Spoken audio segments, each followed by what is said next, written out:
Welcome everybody to the RV Podcast, episode 405. And this week we come to you live on location from the RV MH Manufactured House Hall of Fame in Elkhart, Indiana. We're going to learn about the significance of the RV industry and some fun stories along the way.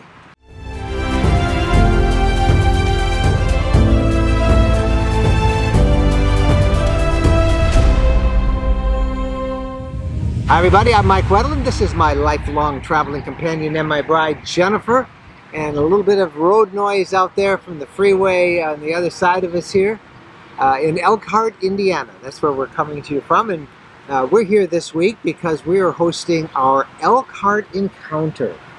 Lots of people. We have lots of people coming. We're going to do tours and learn a lot of different things. Seminars, a driving school, lots of socialization, but the big draw is we're camped right here as the very first rally ever held at the Hall of Fame Museum, and we're hosting it, and it's this week, and everybody gets an armband and they get free admission to the Hall of Fame, and it's going to be a ball this week. And in our interview of the week, we're going to talk with the director of the Hall of Fame and learn some fascinating things about the industry. Over Jennifer's shoulder is out front of the museum. That is a 1978 Travco Class A, and the inside of it, it's like nice, thick carpet. Not this thick, I mean plush, gold carpet. You know, like you had in the late 70s. It was quite the style. But an interesting arrangement, and we'll show some video over that as we're talking, those of you who watch the video version of the podcast. And we just are having a ball here, so it should be a lot of fun. And we want to thank you guys for tuning in. We'll do our best to control this in post-production, all this noise. One of the Indiana Turnpike is right outside on the north end of the property here, and right across from the property being built is a massive Amazon warehouse and distribution center. So it is huge. Yeah, it is. Absolutely yep, huge. It is. I got a walkie-talkies. Our team is out there, and I'm not going to let them interrupt me, so I'll turn it off on the thing. But we're going to probably come back to this place for another rally next year because it's going to be a ball. We got here last night and it rained. Oh my gosh. As soon as we got here, it rained. Started sprinkling when we were almost here. Yeah, poured rain. We're camped in our fifth wheel, and we are pretty excited to be in our Arcadia. Lots of room.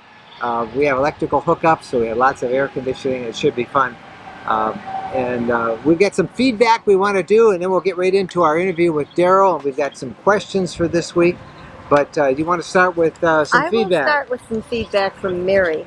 And Mary says, I'm sure a number of members in your community travel with their pets. I have one strong suggestion. Please get your pet microchipped and registered. Even if you don't have a Sticks and Bricks address, your phone number is still on file with the register. Keep it current. Animals instinctively know how to hunker down and shelter in place when scared. We've heard many stories of pets found after disasters and subsequently reunited with their families.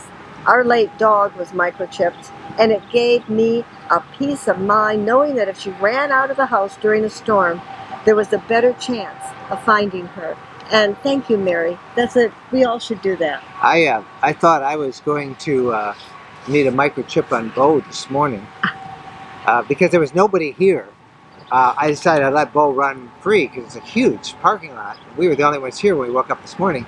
So I did that last night, and then this morning I put him on a leash because I thought people were coming, and he did not want to go back into the RV because he had such a good time last night. So he slipped out of his collar and took off. And there's some cornfields to the south of here, and he had run about a quarter mile out of the parking lot, found the cornfield, or the I don't think it's corn, it's some other crop. But he looked at it, he looked at me, and he said, bye. Off he went. Now, Bo always comes back after about an hour. Yeah, he does. I mean, he needs to be obedient, but he just said, Dad, I need to explore. So I'm looking like a dork running around with his leash and his collar. And Jennifer came out with a bag of treats.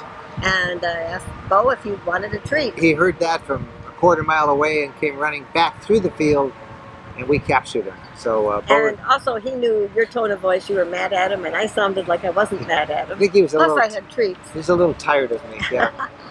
Anyway, but good idea about the microchips. Yes. And everything. Here's some feedback, and actually, I wanted to share this. This is from one of our readers who, and I'm not going to mention her name just for identity's sake, but hats off to her for keeping a positive attitude.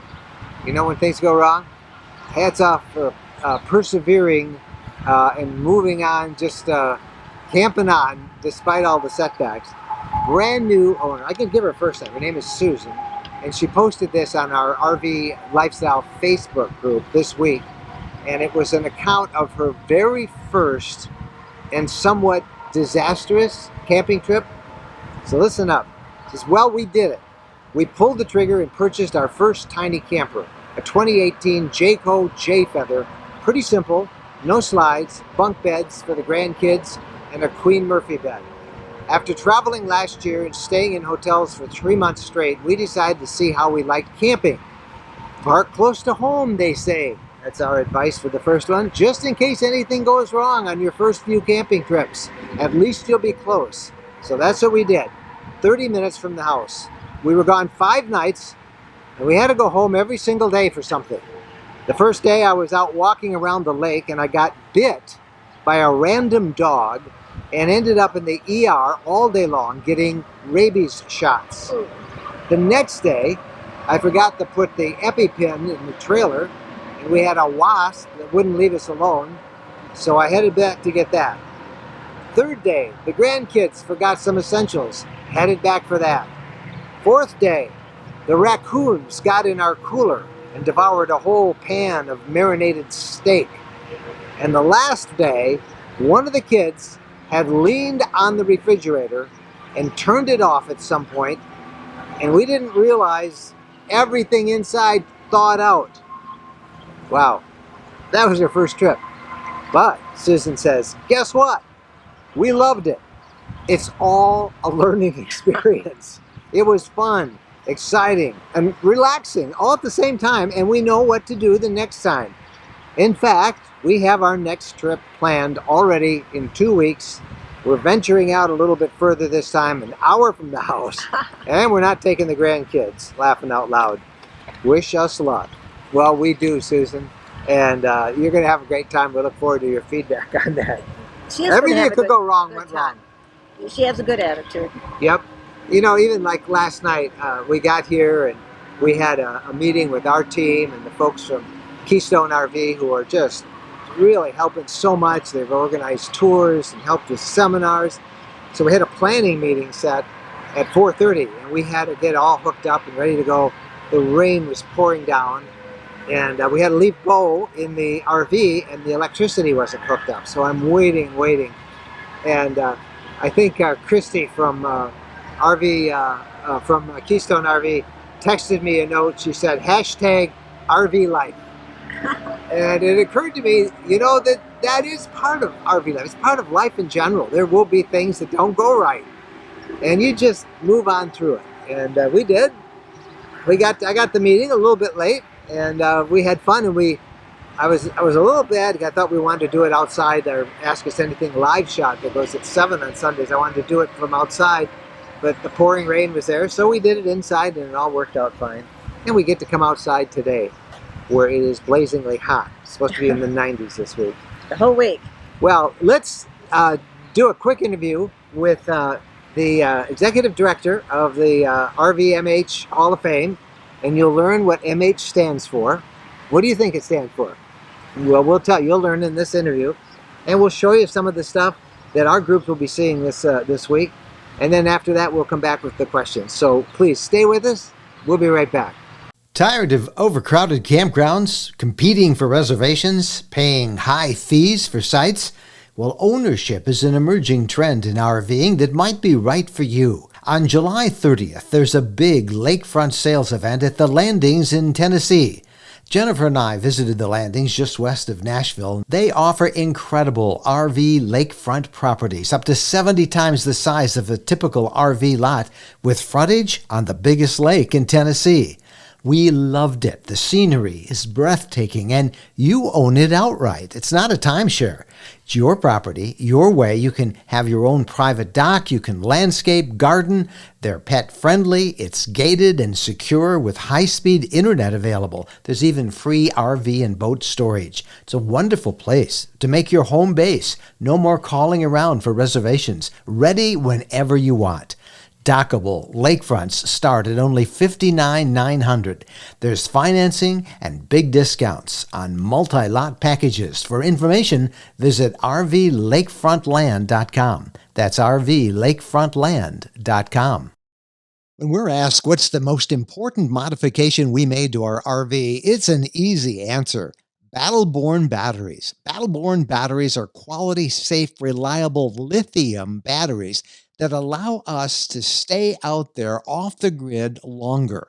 Lithium batteries charge faster, they charge fuller, they're longer lasting, they're maintenance free, and Battle-Born batteries are protected by a 10-year guarantee. Now, in our case, they just dropped into the existing AGM batteries that we have, and they'll probably be the same on your rig too. Battle-Born battery experts can get those in your rig just like they did with ours. They can also match you up with the right cabling, the inverter, the charger, the solar controller, everything. Jennifer and I swear by our Battle-Born batteries. They allow us to boondock off the grid. Check them out. Go to rvlifestyle.com/lithium. rvlifestyle.com/lithium. A must-see for any RVer is the RV Hall of Fame.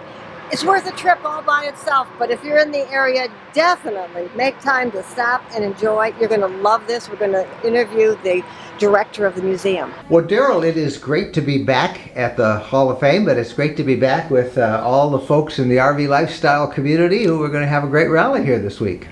Yes, that's for sure, and it is our very first rally.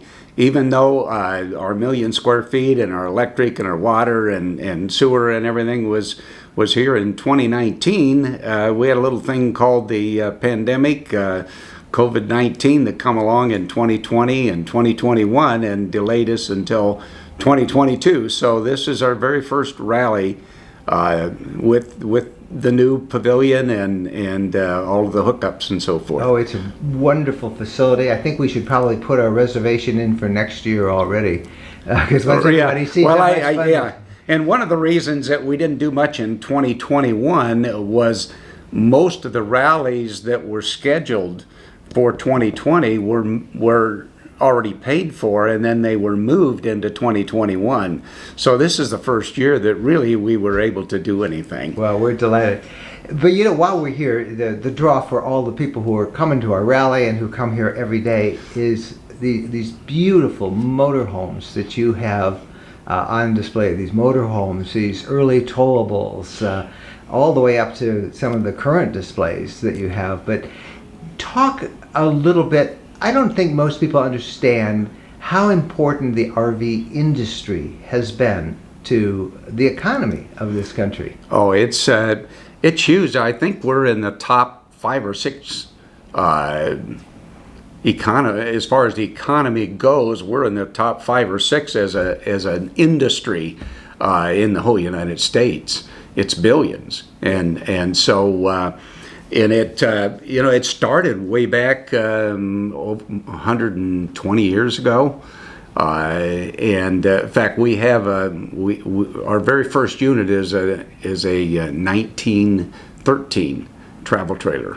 I was just going to say that's my favorite. Isn't that the one that? It's the Earl trailer made in California. And it's beautiful. Now, there's one down there. It's being pulled by a Model T. Henry Ford. Yeah. Yep. And Henry Ford, Thomas Edison were early RVers. Oh yeah, no question about it. And they went to Florida a lot. In fact, I have a home in Florida, North Fort Myers, which is very close to the Edison home there. and a lot of things on display there with Thomas Edison and Henry Ford and so forth. So, And they camped in a early RV, right? yeah, they sure did. So we think that all these RVs today are so innovative. Well, they are, but they're not all that innovative. For example, slide outs in the industry started about 1985. This unit is a 1916. And it has a triple slide out. This was the bed, and you had to actually pull that out so you could sleep two people. People were much thinner back then, weren't they? And then there was a slide out here for the kitchen, the outdoor kitchen. And over on this side, you've got storage and shelves and all sorts of things here. Triple slide out, 1916. You have seen as this museum develop into this world-class facility that it is today. What is your favorite exhibit here? I would say my favorite exhibit, besides being the one we just talked about, the 1913 trailer being pulled by a Model T, is probably the Mae West motorhome. Mae West was in vaudeville, and Paramount Studios wanted her to be in the movies and out on the set, and she said, no, I'm not going to be out on a set. So they actually had this motorhome dressing room built for her in the mid-1930s. And it's just, I think it's a great story, and I know that we have gotten several calls from Hollywood asking if they could use the picture of that as the very first time that this ever took place. You know, for a Hollywood star to have her own dressing room out on the site. And so it is it's a neat unit. That's probably my favorite.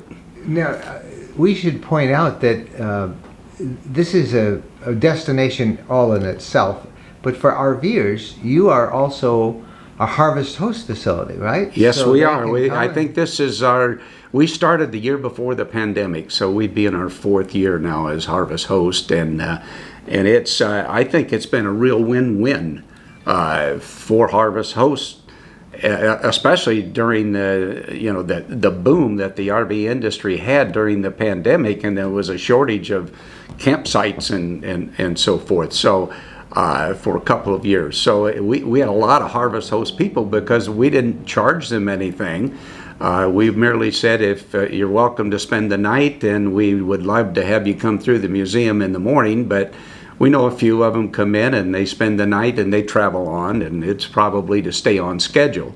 So that's fine with us. But what an opportunity to stay in a place where you've got great stuff. You got 2 dumps here. I see, yeah. We got 2 dump stations. We have potable water. Yeah. In fact, we have 22 of our main power sources out here have 30 amp plug-ins right on the outside of them.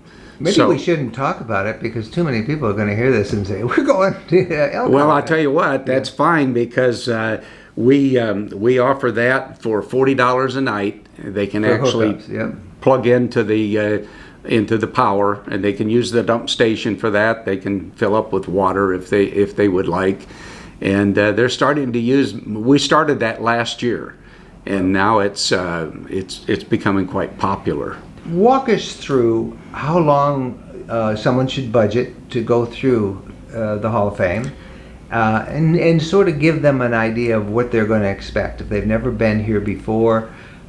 Is it appropriate for kids? That sort of stuff. Okay, most of the people spend about 90 minutes, about an hour and a half to go through it and see, starting back in 1913, going through the mid-80s when they started all the slide outs and so forth. And once they finish that part of the museum, which is about 55 units, ranging in from tent campers to fifth wheels to motorhomes and so forth. Then they can go into the Go RVing section, which is new units.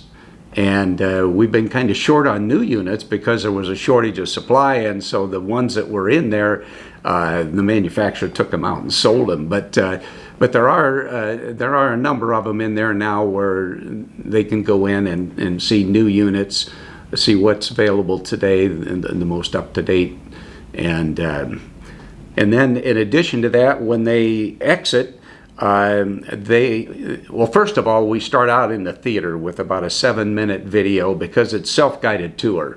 So they get the lay of the land, so to speak, and it shows them what they're going to see. Besides the museum itself and the Go RVing, we have a supplier section where the suppliers like Dometic or Thetford or Norcold, name brand suppliers are in there, and some of them, we try to encourage them to make a display like Norcold. They have a polar bear sitting there as a seat where people can sit and get the pictures taken with it, and a photo opportunity. And then we also have the upstairs, which we call the Wall of Fame. There's over 450 inductees that have been inducted into the Hall of Fame. Now, half of those are RV, and the other half are manufactured housing people, because the RVMH Foundation, and it does not mean motorhome. It means manufactured housing. That was my next question, because so many people say, oh, it's RV motorhomes. Isn't that redundant? It's not. Maybe you could talk about the absolute amazing story of manufactured housing and how that affects the RV industry, how that... Well, they both started back in the covered wagon days. As a matter of fact, as we're doing this podcast here, we're about to have our grand opening of the new 21,000 square foot manufactured housing museum. And that's, as you look out the window here to your right, it is a 5-dimensional museum where the RV is basically 1-dimensional. They're there, you can look at them, you can see them, but it's not interactive. And the MH Museum is an interactive, starting way back in the covered wagon days, going through the manufactured homes of, say, the 30s, the 50s, the 70s, and then into the new ones. We actually have the 3 largest manufacturers of factory-built homes have all donated units to the museum. We have Clayton Homes outside, which is called a cross mod with a garage, beautiful home. And then inside we have a double wide from Champion Skyline, and these are all decorated up really, really nice. And then we have a single wide, which is a 16 by 80, and that's the most popular manufactured home today that's built, is a single wide. And then we actually, I won't go into a lot of detail from here, because love to have people stop by and see it, because it's going to be unbelievable. But as you go through all of this, you're able to do a virtual tour of the factories, and when you leave, you'll be leaving through Mars. That's the next place where we'll see manufactured homes. Right, and you'll actually see the space module that will be lifting off, taking a manufactured home to Mars. Yeah. And you'll actually exit through a elevator that you think you're going up to get into the space module and so forth. So it's going to be quite a museum and attract a lot of people. Is an RV a version of a manufactured home? Actually, they almost started at the same spot. Back in the covered wagon days, and then Schultz here in Elkhart, back in the 30s, the early 30s, started building what they called a mobile home, but it actually was a travel trailer. But Schultz never went into travel trailers. They they took the mobile home route, which is now manufactured housing or factory-built homes. But the two industries are intertwined. They are really... Yeah. They are intertwined. We say that the RV industry, that Elkhart is the capital of the RV industry, but it's the birthplace of the manufactured housing industry. Yeah. So they're pretty... So they really started here and then branched out. The last thing I want to talk about is this is not a static museum. I mean, you are getting new pieces is that what you call them? New pieces or new RVs? Yeah, We're getting new units. pieces, Yeah. on a regular basis. I know our friends Mark and Trish from Keep Your Daydream just donated their bus that they traveled Route 66 in a couple of months ago. Okay, that's the let's see, that's the Bluebird. Yeah, Bluebird. Yeah, Yeah, the Bluebird. Yeah. Yep. So, And, so you still are getting new stuff. Yep, we do. We kind of rotate it, and well, we're thinking about the possibility, because we don't have space anymore. We're thinking about the possibility of perhaps taking older units and actually putting them out here in a hookup, so that people could come without an RV and stay in a unit that's, say, a 1922 pop-up camper, and just see what it was like then. Wow. And so we could rotate that way, because we've got 22 spots out here. Yeah. And I just saw a thing with Dolly Parton. She traveled in a Prevost. Did you see what she's doing? She actually used to have a couple of road treks that she used too, Class Bs. Yeah. Right. She is in a Prevost now, right? Well, what she's done with it. Yeah. So she's got it at Dollywood, and if you want to stay in her Prevost, you can now do that. Oh. 2 nights for 2 people for $10,000. Yeah, well, okay, so much for that So, one. yeah. I'll take a picture of it as we walk past Dollywood. But, well, Daryl, we are huge fans of the Hall of Fame, and we are delighted that we are here this week and can show it to our followers and our community. Keystone is helping. We're doing plant tours, and Elkhart has become a destination, I think, for RVers. Besides bringing their units back to get fixed, the history that is nowhere else expressed better than it is right here at the Hall of Fame. So you know how they say there's no such thing as something new? You think teardrops are new? Well, teardrops, this is one of the original teardrops, made in 1946 by a company called KIT. The one thing that I did not mention on the upper floor here with all the inductees is the library. We have a library with about 25,000 publications in there that go way back to the very beginning of both manufactured housing and RV. In fact, I saw just as we walked around, I just saw some people in there. So that was Yeah. Well, thank you again for making us welcome, and let's after we get done, we'll book next year's time. So. All right, and I'd like to have you come back when we do if you come back at our dinner, which is in August, the 15th is when we'll have our ribbon cutting grand opening of the new MH Museum. Love to see it, and we will be back here, I know, for dealer open house as well in the fall. So yep. We'll see you then. Daryl Sear, thank you again for making us so welcome. Well, you're very welcome anytime. It's been my pleasure. I want to thank Daryl Sear for a fantastic interview. He's always awesome. He's such a wealth of knowledge. Yep, and this is our second full tour of the Hall of Fame, and we see new stuff, and It gets better. it is really worth seeing. So. We're really enjoying it. We'll have a video Saturday that kind of recaps our week here during our Elkhart encounter. But thanks, Daryl, for sitting down with us and making our people feel so welcome here at the Hall of Fame. All right, we come back, your questions, so stay with us. When we're asked what's the most important modification we made to our RV, it's an easy answer. Battle-born batteries. Battle-born batteries are quality, safe, reliable lithium batteries that allow us to stay out there off the grid longer. Lithium batteries charge faster, they charge fuller, they're longer lasting, they're maintenance free, and battle-born batteries are protected by a 10-year guarantee. Now, in our case, they just dropped into the existing AGM batteries that we have, and they'll probably be the same on your rig too. Battle-born battery experts can get those in your rig just like they did with ours. They can also match you up with the right cabling, the inverter, the charger, the solar controller, everything. Jennifer and I swear by our Battle-born batteries. They allow us to boondock off the grid. Check them out. Go to rvlifestyle.com/lithium. rvlifestyle.com/lithium. All right, welcome back, everybody. We are now going to take the questions that we received from you guys this past week. We love getting your questions. Just send them to us. Our personal email is mikeandjen@rvlifestyle.com.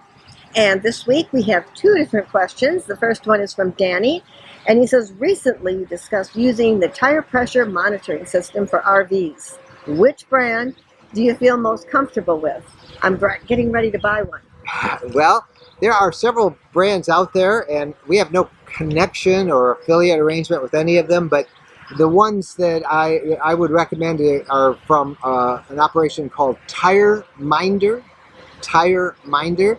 Check out theirs. They have different systems available. You can get it at Camping World or Amazon or through RV dealers. They're really simple. They're wireless. They will screw onto your tire, just a little short thing that goes right on the air valve.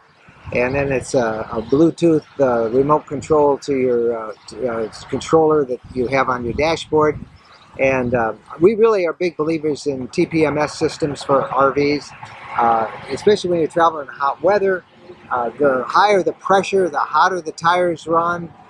You always want to keep your pressure, within just a few pounds of what they suggest.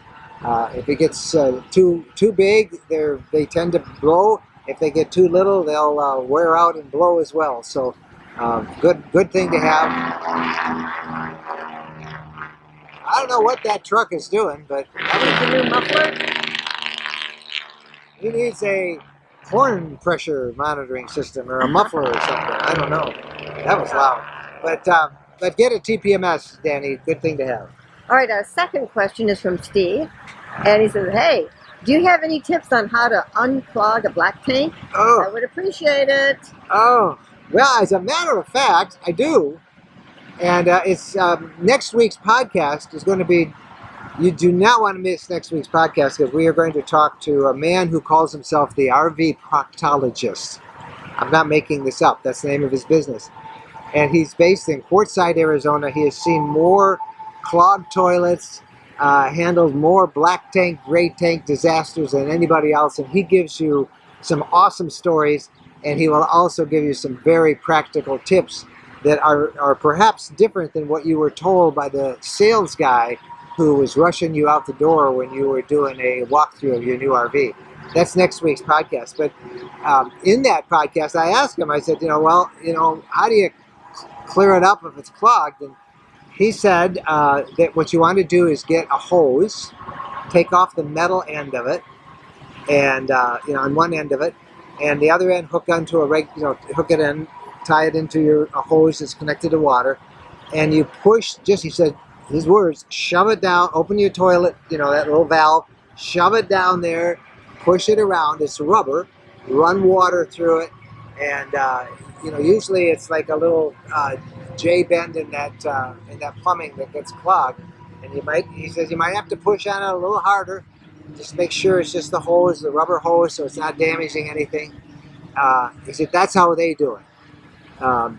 So don't ask me to do it. And the important part was taking off that metal tip, so that you don't wreck your pipes. And run water. And he says it's a good idea a couple of times, because it's the sensors that clog up. Nobody's black tank sensor works after the first couple of weeks that you use it. And he said what happens is, toilet paper clog those sensors. So he likes to have you hook up a hose and flush water down there. Some of the newer RVs have a thing called Sani Flush, which is already built into it, and that works really well. So you can try those things too. I can just see us doing it, sticking it in there, and turning the water pressure on too high. And yeah. I'm going to make a video if you do that. You don't want to try it if it happens to us? Nah. Yeah. Okay. Well, all right.